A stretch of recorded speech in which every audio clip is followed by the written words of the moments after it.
dating at a very fundamental perspective is advertising. And so in this video, I want to break down all the possible ways in which one person can advertise themselves in dating. These are the biggest ones. I'm sure there is more, but let's go. So you can advertise yourself one-on-one.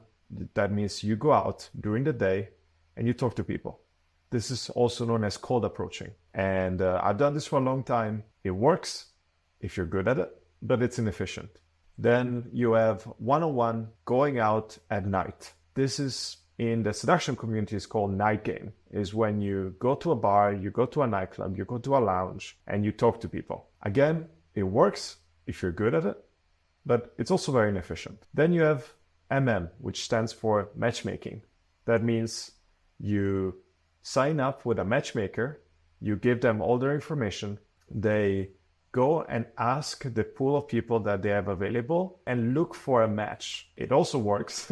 It's very expensive, and the pool of people that you are actually going to be presented with is very limited, but for some people it works. And then you have apps, and this is the most obvious one, the one everyone is on. Dating apps. You sign up and you have a big pool of people, and maybe it works, maybe it doesn't. And then I want to show you the last one, which is what we actually do, which is ads. This is for you if you're single, if you're currently working as an engineer, if you're in your 30s or 40s, if you're in the US or Canada, if you feel emotionally ready to meet an ideal partner. We try to focus this specifically to if you want to find a long-term girlfriend, a wife, etc. And then if you like to find a long-term partner that you don't feel like you're settling for, this is the biggest thing. And then if you have plans to start a family eventually. So who am I to speak about this?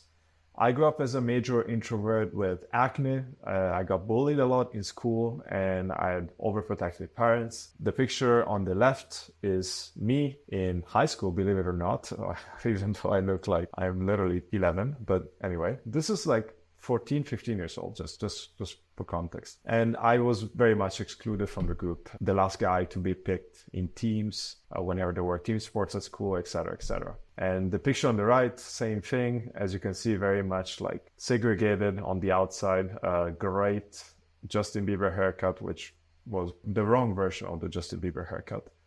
And skinny, and it was a very terrible time. And so this is just to show you that I turned my life around by working on my social skills a whole lot. Since 2019, I've been helping engineers with their dating lives, with cold approaching and with online dating. When I was 17 years old, I set up some goals for myself. I wanted to find a model girlfriend. Is it superficial? Sure. But I was 17 years old and that's what I was thinking about. And especially for a kid growing up in my situation, it was a big deal. And then I went to Malaysia and I met Nella. She's currently my girlfriend and she was on a modeling contract in Kuala Lumpur. And she's now my partner in life and in business. And this is us on our first trip in Corfu, Greece. So let's go over the different methods. Now, I hope you appreciate my drawing skills. This is night cold approaching. When you go out to a bar, a nightclub, a lounge, you might be going there by yourself or with other people. This is supposed to be like a music bowl. I got feedback that this looks like a sun, but it's not, I promise you. Anyway, you go out at night and there are girls. Those are supposed to be drinks, in case you're wondering.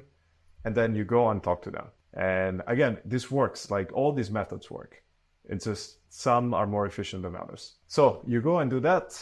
And that is night cold approaching. And whenever we talk about dating as advertising, I personally like to categorize it within different categories. And so these are the different categories that I'm thinking about. Frequency, reach, compatibility, and ad cost.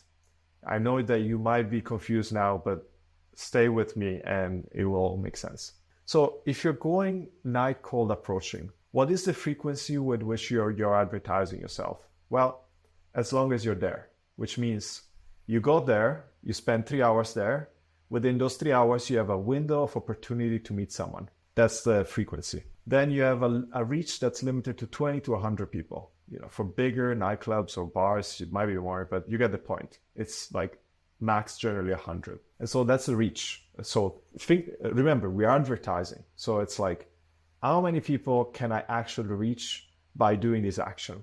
And then compatibility. Who are the people that I'm talking to? So this is connected to the locations brand. So if you're in a sports bar, you can expect, shocker, to meet sports people. If you are in a country bar, you can expect to meet more like patriotic, music-loving people. If you go there, you should expect to meet these people. And so if you are into these things, then it makes sense for you to go to these places.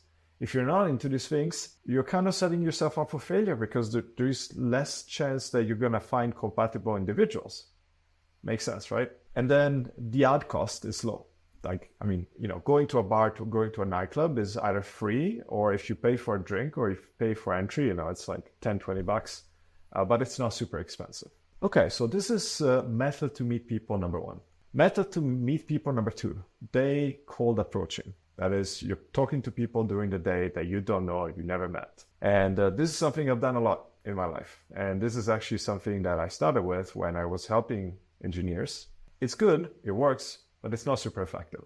The frequency for day cold approaching is as long as you're there. Similar to a nightclub, you spend there 3 hours, you talk to 20 people, and that's the advertising that you do to yourself. And then the reach is limited to the places that you go to. So you might go to a shopping mall, it might have like 1,000 people, but you're still limited by your ability to actually go talk to people, which in most cases, you generally don't talk to more than like 10, 20 people per session, really. The reach is limited to that. And then compatibility. You are connected to the location brand, similar to the night example. So if you go to a farmer's market, you will meet more hippies and health-minded people. If you go to a high-end shopping mall, you will meet more status-driven people. So the location that you choose to go cold approaching matters, If you are into like shopping and like celebrities, then you might want to go to a high-end shopping mall. It wouldn't make sense to go to a farmer's market. And then the ad cost is pretty much free, just the parking and then driving there or Uber or whatever. So both of these are like, they work if you know what you're doing, but they're highly inefficient. And then you have a matchmaker. And here I hope to show you my great drawing skills. So this is you or me. And then this is Susie. Susie's the matchmaker. And you go to Susie and you're like, hey, Susie, I want to find a partner. And she's like, cool, I got you, man. And Susie then goes and talks to her friends and gets all your information and gets all her friends' information. And she's like, these two seem very compatible. I think they should go on a date. And so this is the matchmaker method. The frequency is as long as the service is active. So that is, you pay for it and,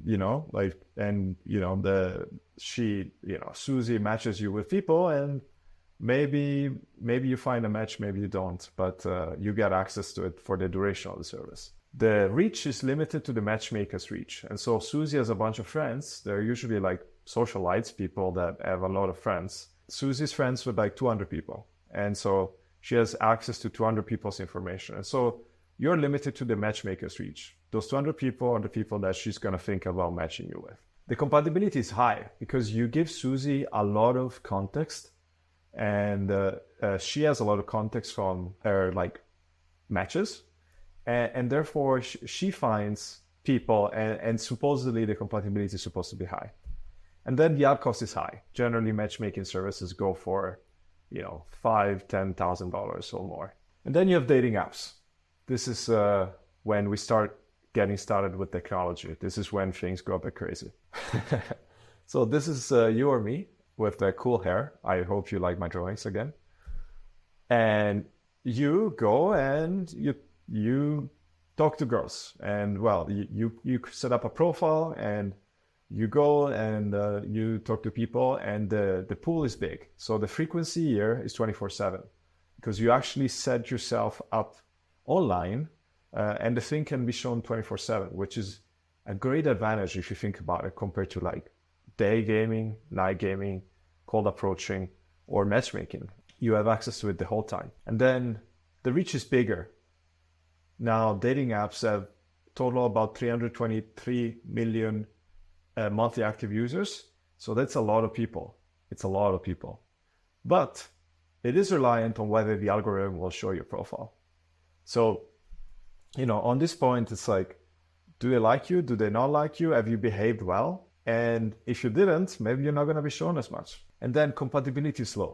And the reason for that is because there is only basic demographic targeting available. So most dating apps focus on elements like age range and location, and obviously gender. And that's about it. Like, you cannot really set a higher degree of detail. And the ad cost is low to medium. So that is, you pay for your dating app subscription, and you pay, $20 a month, $30 a month. If you have several of them, can go up to 100 or more, obviously. And this is the game that you set yourself to play. And then you have dating ads. And this is the one that most people are not really aware of. And as far as I can tell, we're the first people to actually do it seriously. And this is you that go and create an ad. And I hope you like my drawing skills again. And it says, hi. And you talked about your interests. You talk about your hobbies. You talk about what you're into. Hopefully it's not boring. And there is a lot of people there. So for context, between Facebook and Instagram, it's 5 billion monthly active users. So the reach compared to dating apps is like, don't quote me, but like 15 times bigger, something like that, or 16. So it's a lot of people that you can potentially meet. The frequency is 24/7. The reach is the biggest, and you decide what the ad spend looks like. And so if you're going to a dating app, then you sign up and they're like, okay, these are the people that you get to see every day. And it's probably like, 100 people. But with this, you decide the ad spend. And so if you put $10 a day, then in a month, you can be shown to 15,000 people, depending on what is the ad cost in the specific location you're in. And so if you put $50 a day, then it's a bigger number, you can probably guess that. And then the compatibility is medium to high. And the reason for this is because you have advanced demographic filtering. This is built for advertisers. And so advertisers are supposed to go very niche when it comes to selling a product. And so with this, you can go and you can target people that are single, that are in your location, that are nurses, that are 28 to 32, and that like dogs and that don't have kids. You can set all these details, some of which directly, some of which indirectly, but in any case, you can target very specifically. And then the ad cost is medium. It's more expensive than dating apps, but it's less expensive than a matchmaker. So these are all the possible methods with which you can find a partner. And these are the biggest ones.